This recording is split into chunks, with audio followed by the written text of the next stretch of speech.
2023년 10월 9일 월요일 하나님께서 이 새벽 우리에게 주시는 말씀은 열왕기상 14장 1절에서 20절의 말씀입니다. 오늘 본문은 여로보암의 아들이 죽는 것을 기록하고 있습니다. 여로보암의 죄가 끝을 모르고 달려가고 있습니다. 열왕기상 13장 33에서 34절은 그의 죄가 매우 심각하다는 것을 알려줍니다. 이런 일이 생긴 뒤에도 여로보암은 여전히 그 악한 길에서 돌아서지 아니하고 오히려 일반 백성 가운데서 원하는 사람은 누구든지 산당의 제사장으로 임명하였다.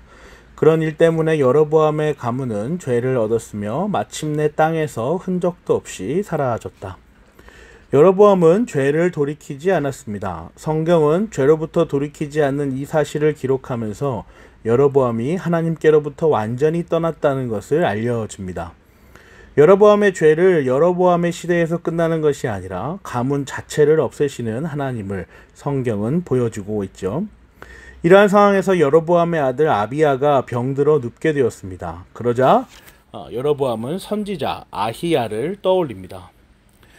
참 사람의 마음입니다. 급할 때면 기지를 발휘하여 잊혀진 기억들을 생각해냅니다. 여로보암이 왕이 될 것을 예언한 이후로 한 번도 등장하지 않았던, 그러니까 여로보암에게서 단 한 번도 상기되지 않았던 아히야가 처음으로 등장하는 거죠.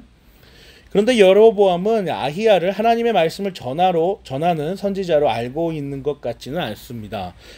그는 아히야를 상황을 아주 잘 맞추는 점쟁이 정도로만 기억하고 있는 것 같아요.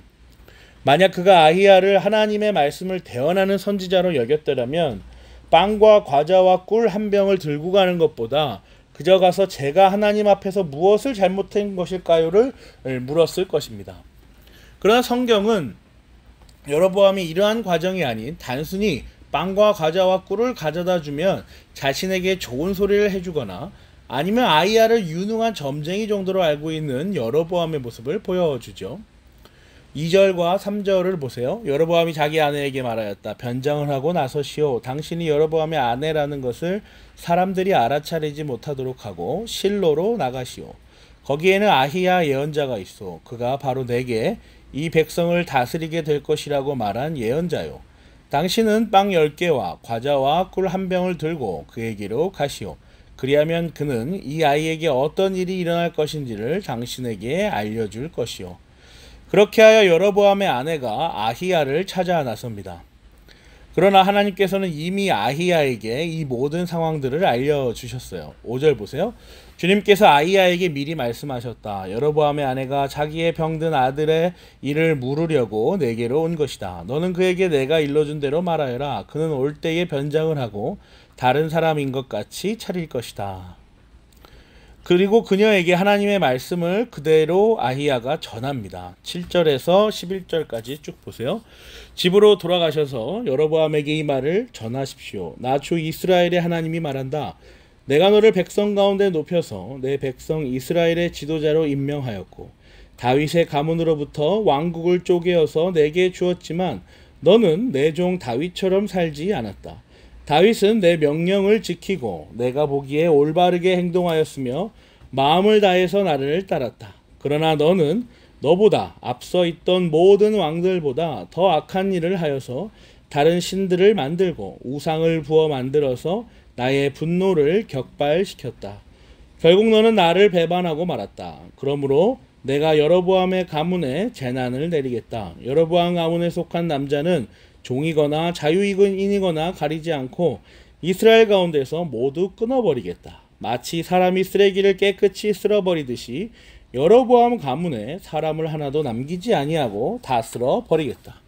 여로보암에게 속한 사람으로서 성읍 안에서 죽은 사람들은 개들이 먹어치울 것이고 성읍 바깥의 들에서 죽은 사람들은 하늘의 새들이 와서 쪼아먹을 것이다. 이것은 나 주가 하는 말이다. 그리고 여로보암의 아들은 그의 어머니가 성읍 안으로 들어설 때 결국 죽음을 맞이했습니다. 사랑하는 고향제일교회 성도 여러분, 오늘 본문은 오늘날 우리에게 어떠한 교훈을 전달해 줍니까? 하나님께서 영원전 유기하신 자들의 표지는 아주 분명합니다. 죄를 알고도 다시 하나님께로 돌이키지 않는다는 것입니다.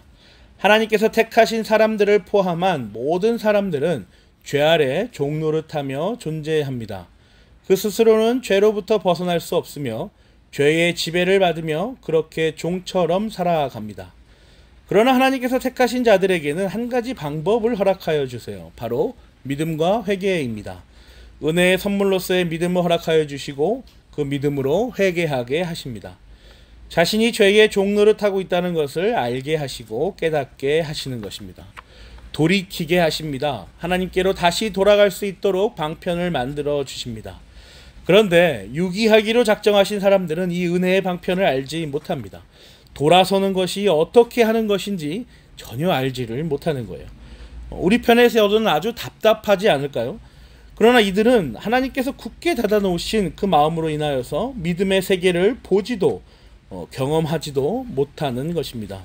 그냥 죄를 하나님 앞에 무릎 꿇고 고백하여라, 용서를 구하여라 라고 권면을 아무리 해도 듣지를 않는 것이죠. 오히려 자신들만의 방식으로 자신들만의 왜곡된 구원의 방법을 만들어 나갑니다. 오늘 본문에서 여로보암이 행했던 것처럼 빵과 과자와 꿀로 하나님의 작정을 막을 수나 있는 것처럼 그렇게 자신만의 구원을 만들어 나가는 것입니다. 당연히 그들의 방법은 실패로 돌아갑니다. 그리고 그 실패를 하나님께서는 곧 경험하게 하십니다. 여로보암에게는 그 경험이 아들의 죽음이었던 것이죠. 사랑하는 고향제일교회 성도 여러분, 하나님께서는 아주 독특한 방식으로 일하십니다. 바로 말씀으로 일하신다는 것이에요. 우리의 생각과 정서로는 이해되지 않을 수 있는 방식이지만 그저 하시면 될 것을 반드시 말씀을 활용하십니다. 하나님께서 아히야에게 왜 여로보암과 그의 아들의 죽음에 관하여 말씀하셨겠습니까? 그저 하시면 되지 않습니까? 그냥 여로보암의 아들을 죽이시면 되지 않아요? 왜 굳이 아히야를 찾게 만드시고 또 아히야에게는 따로 말씀하셔서 여로보암이 듣게 하십니까? 하나님께서 믿음과 회개로 인도하시는 모든 선택과 유기에 속한 자들은 하나님의 말씀으로 움직인다는 것을 교훈하시기 위함입니다.